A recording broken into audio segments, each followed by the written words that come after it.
السلام علیکم رحمۃ اللہ وبرکاتہ۔ اعوذ باللہ من الشیطان الرجیم، بسم اللہ الرحمن الرحیم۔ پناہ لیتا ہوں میں اللہ کی شیطان مردود سے بچنے کے لیے۔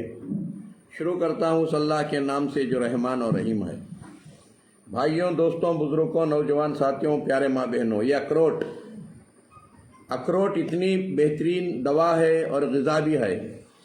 دوستوں، یہ ہر دن ایک 4 اخروٹ دودھ میں ابال کر کھائیں گے، آپ کی خوبصورتی بھی بڑھے گی، آپ کے کڈنیاں، لیور، ہارٹ سب محفوظ رہے گا، اور غلیظ کولیسٹرول سے بچیں گے، ایسیڈیٹی کی بیماری سے بچیں گے آپ، اور انشاءاللہ اس میں آپ کے جسم کے اندر انرجی بڑھے گی دوستوں، اور آپ کے جسم کے اندر مردانگی بڑھے گی۔ ایسے بے شمار فائدے ہیں اس میں اخروٹ میں، انشاءاللہ اسے استعمال کرو۔ یہ اللہ